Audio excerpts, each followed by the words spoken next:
All right, so I am in my fourth full year of business as an independent marketing strategist, and it got me thinking about the journey I have taken up until this point.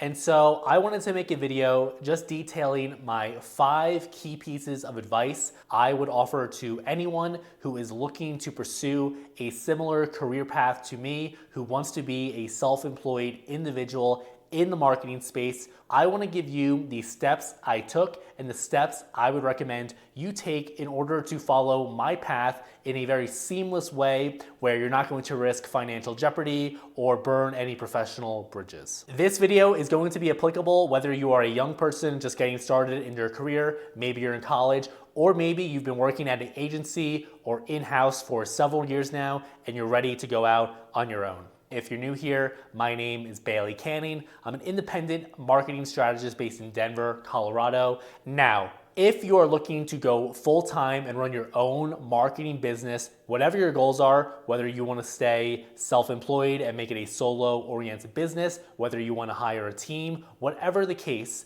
if you are young and have the opportunity, I recommend you take full advantage of any sort of internships you can get in your college years. I say this because I followed this exact path, and this was super important for getting a really good agency job right out of college, which was essential for me being able to make the transition quickly to running my own business. During my college years, I had 3 separate marketing internships. I worked at a PR firm, I worked in-house at a healthcare facility, and I had an internship at a digital marketing agency. This was great because I knew I wanted to go into an agency once graduating, so I already had 2 agency internships upon graduating college. With these internships, it's not just that you have a well-established company on your resume, it's not just that you're also learning a lot, which is of course critical. I would argue I learned much more at these internships than I did through any of my college courses. But it's also extremely important for building a network of relationships who can eventually help you land a job out of college, or who even can become clients or at least refer you to clients once you do strike out on your own. This agency experience made it very easy for me to land an agency job right out of college. I was only unemployed, quote unquote, for 3 weeks. Step 2 is going to be getting agency experience. And by this, a full-time, regular salaried position. This is exactly what I did out of college. I got my first job at a WPP media planning and buying agency right in New York City, the advertising capital of the world. The best part of Midtown Manhattan, in my opinion, especially because of the easy access to Central Park to get away from the hustle and bustle of the city. It was very Mad Men, I'm not gonna lie, which as a 21 fresh out of college student, I loved, even if that meant commuting an hour and a half on the bus each way from my parents' home in northern New Jersey. Now, this was big because one, it was a WPP agency, which is the largest agency company in the world. So it was huge in terms of social proof.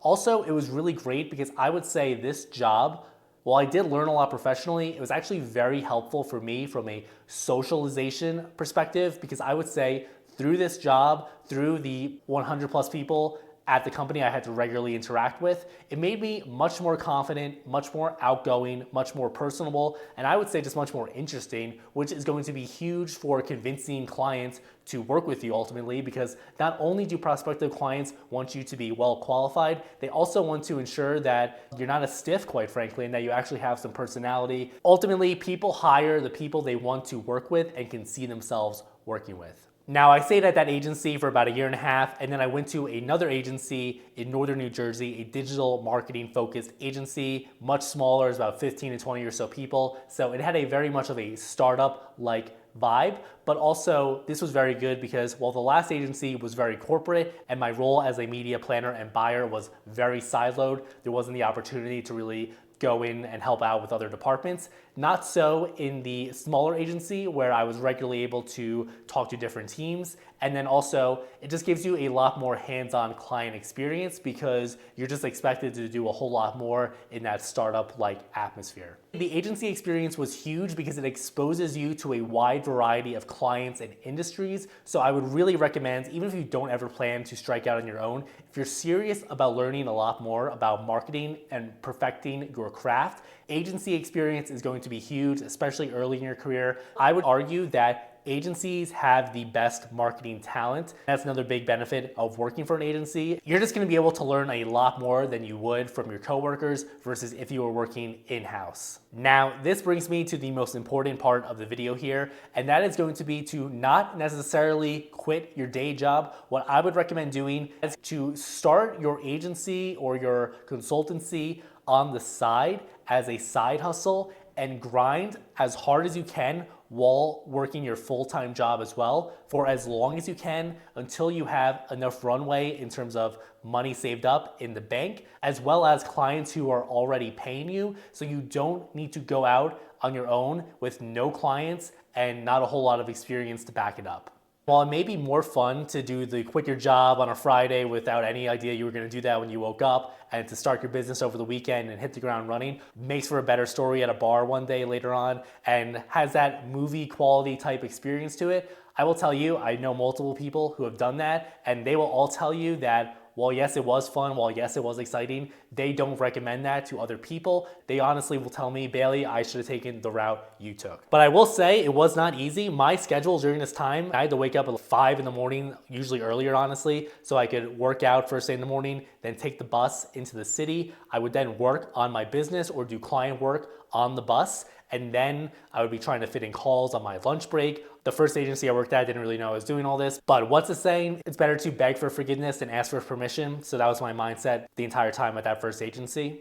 The second agency I worked at, not only were they super cool with the idea of me working on my own client work on the side, but they would actually refer me business when it didn't fit their needs. And this was how I got my first $10,000 website project. So that is another benefit of working for an agency. And also not just the work that you will learn from a marketing perspective, but especially if it's a smaller agency, you're gonna learn a lot about the sales process and how to handle the whole operational side of the business, which is invaluable. There is no substitute for hard work. I was working in the mornings on the bus, I was working in the afternoons on my lunch break, and then after work, fortunately, I was able to wrap up both agency jobs right around 5 p.m. Then I'd be working for another 2 to 3 nights every evening, and then on the weekends, both Saturday and Sunday, I was working from 9 a.m. all the way until 8 or 9 p.m., quite honestly. That was for about a 2 to a 2.5 year period. I did not have a great social life. I was living at home. Half of this happened during COVID, so that was actually helpful because now I could not commute and I could stay in more to work on the business.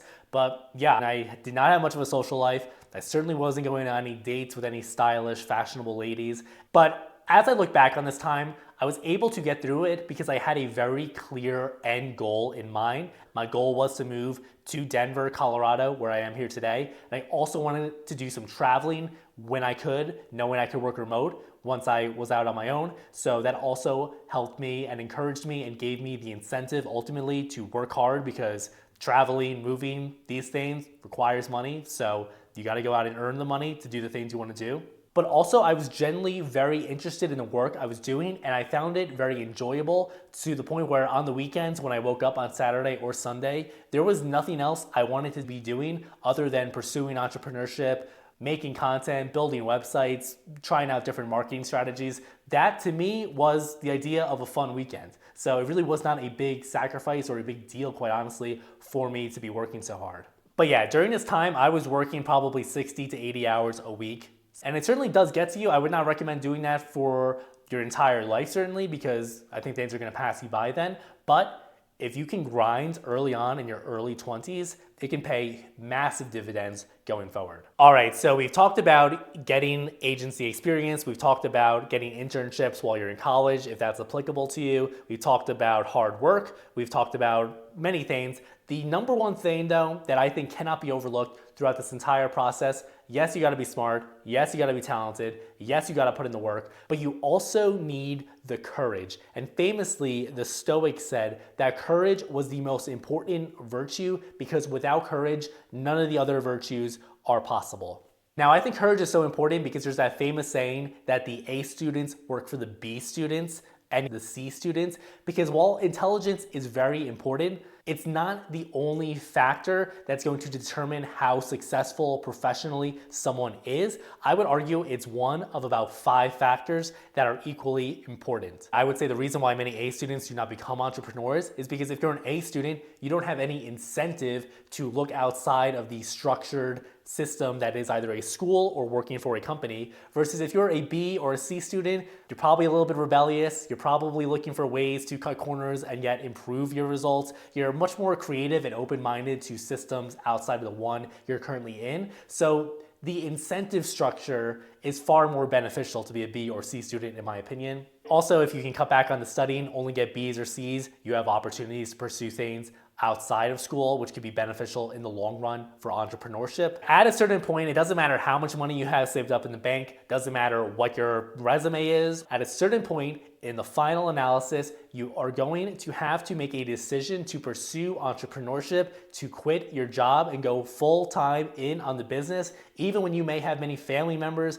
and friends who think you're completely out of your mind. You need to have the courage of your own convictions and say that I'm gonna quit this job, even if I only have 3 to 6 months of living expenses, and I'm gonna pursue this. I'm gonna give it my all, and if it fails spectacularly, you can always just get a normal job, be totally cool, be totally chill. But yes, you need the courage to go out on your own because it's not easy. Honestly, I could not even imagine having a boss at this point. It would just be totally foreign to me. Yes, you could argue my clients are my boss, but I view them more as partners and collaborators. Entrepreneurship requires courage, and that is the final thing that you need before you can quit your job and go all in on your business idea. All right, ladies and gentlemen, so that is the video for today. I hope if you are in a space in your life where you are considering going full time in on your business, whether that's like a content-based business or a marketing-based consultancy or agency or something completely else, whatever it is, I imagine it's a creative discipline if you're watching this video. I hope this video has given you a framework to think about making that transition from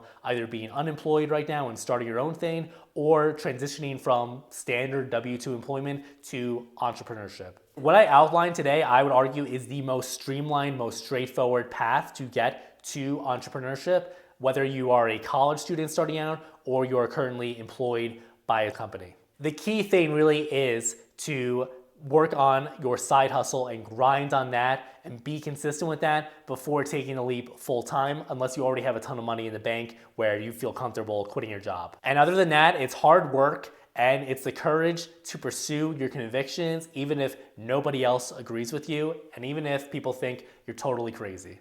Because I don't know about you, but I am a great believer in the Thomas Jefferson quote, where he once said that he's a great believer in luck, and he found that the harder he worked, the more luck he found. So that has always been my mindset. I would say that the harder you work, the universe will find a way to reward you in some way, in some fashion. It's like in sports, if you are a hockey fan, for example, if one hockey team is being super aggressive on offense and they're getting shots on goal and they're generating scoring opportunities, maybe they're going up against a great goaltender, but if they keep shooting the puck, if they keep getting bodies in front of the net, eventually, even if they're playing against a great team, a great goalie, a great defense, the harder they work in the offensive zone to generate more shots and scoring opportunities, the more they do that, the more lucky breaks, the more bounces are going to go their way, and that is how you win in entrepreneurship. All right, as always, if you enjoyed this video, make sure to like, subscribe, and if you have anything you would like to ask me or anything you want to comment, feel free to drop a comment in the YouTube comment section here, and I will get back to you when I have the time. Thank you for watching the video. I appreciate it. I'll see you in the next one. Take it easy. Bye.